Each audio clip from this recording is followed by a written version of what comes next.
तो hello guys. आज मैं कुछ अलग नहीं बताऊंगा, ना कोई अलग सी वीडियो बनाऊंगा, बल्कि आज मैं ओनली अपनी लाइफ के बारे में बताऊंगा कि आप मेरी लाइफ सुने और इंस्पायर होकर के कुछ करने की सोचे। जो अभी तक के बैठे हुए थे, जो सिर्फ मारपीट करने में लगे थे, कोई गालियाँ देने में लगा है, कोई ओनली साधारण सा काम कर रहा है, कोई कुछ कार्य कर रहा है, कोई कुछ कर रहा है, कोई कुछ कर रहा है, कोई किसी बुरे काम में फंसा है, कोई किसी बुरे काम में फंसा हुआ है। और आप लोग ने खुद देखा होगा, जो अदर कंट्री है, कोई कंट्री बहुत ज़्यादा पीछे है इंडिया से, कोई कंट्री इंडिया से का बहुत ज़्यादा आगे है। तो इस चीज़ को देखते हुए मैंने सोचा कि जो है वीडियो बनानी चाहिए, और मैंने कहीं और से नहीं बल्कि खुद से ही मैंने सोचा खुद की लाइफ के बारे में ही बताऊं, और अप्रिशिएट हो सके आप लोग। और ये वीडियो अगर मैं बनाऊंगा तो मैं भी मोटिवेट हो जाऊंगा, काफ़ी अच्छा रहेगा। तो गाइज़, हम शुरुआत करते हैं मुंबई से। जब मैं मुंबई में रहता था तो मेरे ख्याल से 4 या 5 साल का, या 3 या 4 साल का, या 4 या 5 साल का मैं उस टाइम होऊंगा। तो लोगों ने, लड़कों ने कहा कि कुछ बना के दिखाओ। तो उन्होंने कहा कि भारत का नक्शा बना के दिखाओ। तो मैंने भारत का नक्शा बनाया और काफ़ी अच्छा बनाया था। उसके बाद मैं जो है मुंबई में ही मैंने जो है वहाँ पे मोरंग पड़ी थी, बालू पड़ी थी। तो मैंने जो है तो मैंने सोचा कि जो है इस पल को याद रखा जाएगा। मैं कितना बड़ा था, बहुत से बहुत 5 साल का होऊंगा उस टाइम पे। मैंने सोचा इस पल को याद रखूंगा मैं। और वो टाइम आया भी कि जो है आज मैं सोचता हूँ कि मैं इतना छोटा था, लेकिन मैंने इसे ये सब चीज़ के बारे में सोचा। बहुत से लोग कहते हैं बचपन की चीज़ें इंसान भूल जाता है। हाँ, बहुत छोटा है तब वो उस चीज़ की भूल जाता है, लेकिन जिस जिस एज में मैं था उस टाइम की चीज़ें बहुत कम लोग याद रख पाते हैं। तो मैंने सोचा था कि अपने ब्रेन में बैठाया ये बात कि जो है मैं ये चीज़ याद रखूंगा। तो मैंने सोचा कि मैं मोरंग में खेल रहा हूँ और इस चीज़ को मैं हमेशा याद रखूंगा। उसके बाद मैं मुंबई से लखनऊ आया। लखनऊ आने के बाद मैंने कुछ टाइम काम किया। उसके बाद मेरी मॉम ने स्कूल में नाम लिखवाने की सोची, एडमिशन करवाने की सोची। तो मैं थोड़ा सा घबराया और मैं भागा। मैं पढ़ाई से नहीं भागा, बल्कि थोड़ा सा मैं घबरा गया था, तो मैं भागा। उसके बाद मैंने जब एडमिशन हो गया तो मेरी जो घबराहट थी वो ख़त्म हो गई। उसके बाद मैं डेली स्कूल जाने लगा, और मैं बीमार भी था। उसके बाद भी मैंने अपना चुपचाप मैं पढ़ता था, पेपर वगैरह एग्ज़ाम करके मैं हेड डाउन करके बैठ जाता था। उसके बाद भी मेरे मतलब ये चुल मस्ती थी कि कुछ ना कुछ बड़ा करना है। उसके बाद भी मतलब कुछ अलग करना है। उसके बाद जो जो मैंने सोचा था वो मुझे नज़र आ रहा था। फिर मैं थोड़ा और आगे बढ़ा। फिर मैं हाई स्कूल पार करके इंटर में पहुंचा। उसके बाद हुआ क्या, इंटर में सब कुछ चल रहा था, आर्टिकल भी लिख रहा था, सब कुछ हो रहा था। उसके बाद इंटर में सब कुछ सही चल रहा था। उसके बाद मेरी एक दिन हुआ क्या कि मेरी तबीयत ख़राब थी और बहुत ज़्यादा प्रेशर था सर पर। तो फिज़िक्स के जो लेक्चरार थे वो फिज़िक्स पढ़ा रहे थे, और मुझे कुछ समझ में नहीं आया। जो पढ़ा रहे थे कुछ ख़ास समझ में नहीं आया, तो उन्होंने मेरी पीठ पे एक ज़ोर से मारा। तो उसके बाद अब उन्हें तो ये कुछ नहीं पता कि क्या ब्रेन क्या है, ब्रेन मैपिंग क्या है, साइकोलॉजी क्या है। उन्हें तो सिर्फ फिजिक्स पढ़ाना है।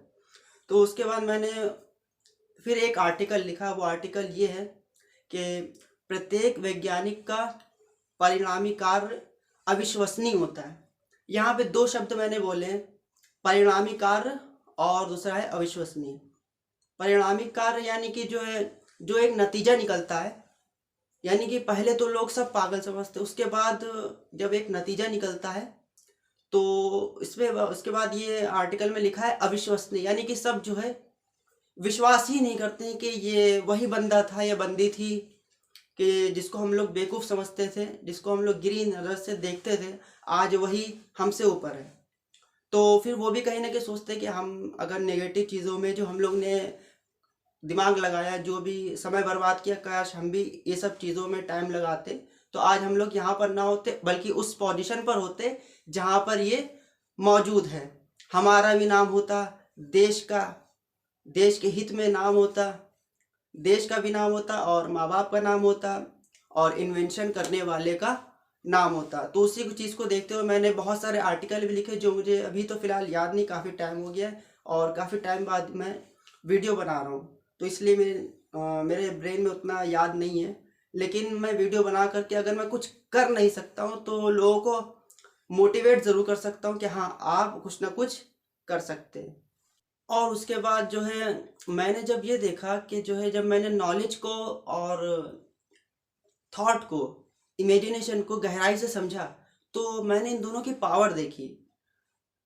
हालांकि दोनों की अपनी अपनी अलग वैल्यू है, लेकिन बिना इमेजिनेशन के आप कुछ भी हासिल नहीं कर सकते। इमेजिनेशन क्या है? एक तरह की सोच है, एक इमेज बनती है ब्रेन में, फिर आप उस काम को अंजाम देते हैं।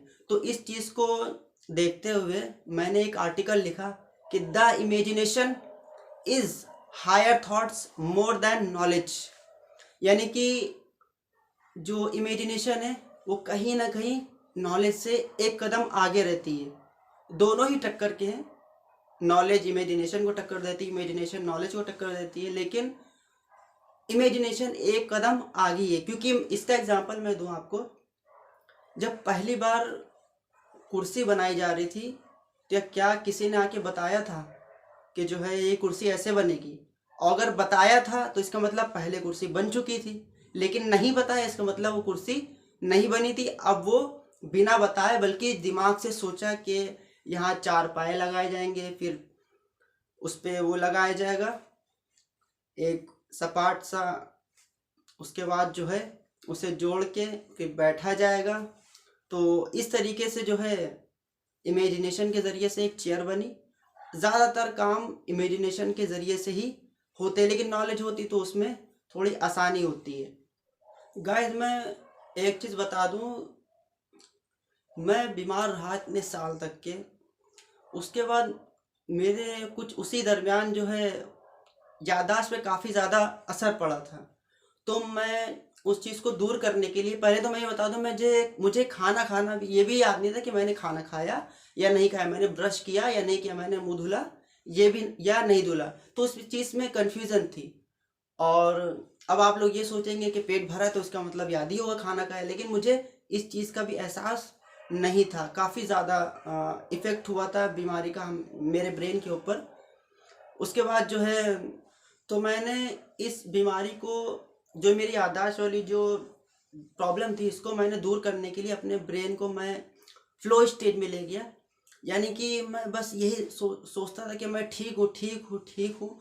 और ये सोचते सोचते मैं आज काफ़ी ज़्यादा ठीक हूँ। तो सोच में काफ़ी ज़्यादा पावर है। तो ये चीज़ तो आप भी मानते होंगे, नहीं मानते तो आज से मानने लगिए।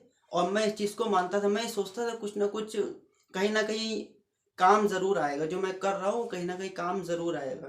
तो मेरी सोच रंग लाई। जबकि मैं पढ़ने में इतना कमज़ोर, सब कुछ, क्योंकि बीमारी की वजह से मैं ज़्यादा पढ़ाई कर नहीं पाता था, लेकिन मेरी इमेजिनेशन की ताकत की वजह से मैं जितना याद करता था उससे 2 गुना से ज़्यादा लिख करके आता था। तो मैं समझता था उस चीज़ को कि क्वेश्चन कह क्या आ रहा है। जब मैं एग्ज़ाम में बैठता था तो मैं देखता था कि ये क्वेश्चन कह क्या रहा है, तो मैं उस चीज़ को समझता था और सोचता था कि पहले कौन सा क्वेश्चन, क्या मतलब कौन सा क्वेश्चन का आंसर पहले लिखा जाए। तो हर जगह दिमाग लगाने की मैं कोशिश करता था। और मैंने सोचा था कि जो है इंटर में मेरी इतनी परसेंटेज आएगी, और वही हुआ भी गाइस। उसके बाद मैंने बीएससी में एडमिशन लिया। एडमिशन लेने के बाद वैसी पढ़ाई चलती रही। पहले साल में फेल हो गया, फिर दूसरे साल मेहनत की, पास हो गया। उसके बाद फाइनेंशियल कंडीशन ठीक ना होने की वजह से मैंने कॉलेज को स्किप कर दिया। लेकिन जब मैं पढ़ रहा था बीएससी में, तो मैंने जो है ब्लैक होल कॉन्सेप्ट लिखा। तो उसमें जो मैंने जो लिखा था, उसमें लिखा था टाइम ट्रैवल करने का आइडिया। तो पहला स्टेप तो नहीं पता, लेकिन दूसरा स्टेप मैंने उसमें लिखा था। यानी कि ब्लैक अर्थ से लेकर के ब्लैक होल तक के कैसे पहुंचे ये तो मैंने नहीं लिखा था, लेकिन मैंने ब्लैक होल के पास पहुंच करके उसके जो है इवेंट होराइजन के पास पहुंच करके वहाँ पे ब्लैक होल के अंदर जा करके टाइम ट्रैवल सुरक्षित रूप में कैसे किया जाए, तो वो मैंने उसका आइडिया उसके अंदर लिखा था। उसके बाद मैंने फिजिक्स के सर को भी दिखाया, कहने हाँ बहुत अच्छा है। और एक सर ने तो ये भी बोला कि जो है हम लोग पीएचडी करे हुए हैं, ये तो हम लोग की लेवल का है, हम लोग भी एक बार सोचते हैं लिखने के लिए, यानी सोचते हैं कि जो है कैसे लिखें। तो कह लें ये तुमने लिखा है, काफ़ी अच्छी बात है। उसके बाद मैंने कॉलेज स्किप किया, लेकिन उसके बाद भी मेरी थॉट्स वही रही जो पहले थी। ये नहीं कि कॉलेज छोड़ दिया तो मैं कुछ सीखूंगा नहीं, ज़रूरी हर चीज़ कॉलेज से ही नहीं सीखी जाती, बल्कि अपनी लाइफ से भी सीखी जाती है। मतलब सारा माहौल इकट्ठा किया जाता है कि जो है किस तरीके से कुछ भी सीखा जाए। तो मुझे पता नहीं क्यों, लेकिन इस तरह के सपने बहुत ज़्यादा आते हैं कि मैं उड़ रहा हूँ और मैं बिना छुए हर चीज़ को हिला रहा हूँ, कंट्रोल कर रहा हूँ। बहुत बहुत तरह के मुझे सपने आते हैं, और कल भी आया था। मुझे ये नहीं पता ऐसा क्यों होता है, लेकिन मुझे सपने बहुत ज़्यादा आते हैं और इस तरह के भी सपने बहुत आते हैं। तो गाइस बस बोलते बोलते मैं थक चुका हूँ, और अब थक चुका हूँ तो आप समझ सकते हैं कि मैंने वीडियो बनाने में कितनी मेहनत की है। तो जब मेहनत लगी है तो आप भी थोड़ा सा एफर्ट करिए, चैनल को सब्सक्राइब करिए, वीडियो को लाइक करिए और शेयर करिए। और वीडियो अच्छी लगी है तो और ज़्यादा सपोर्ट करिए, और अगर आप लोग सपोर्ट करेंगे तो मुझे भी अच्छा लगेगा, मोटिवेशन मिलेगा। और फिर मिलते हैं अगली वीडियो में। हो सकता है कि जो अगली वीडियो और ज़्यादा अच्छी है, क्योंकि मैं कोशिश करूँगा और ज़्यादा अच्छी बन सके। तो बाय गाइस।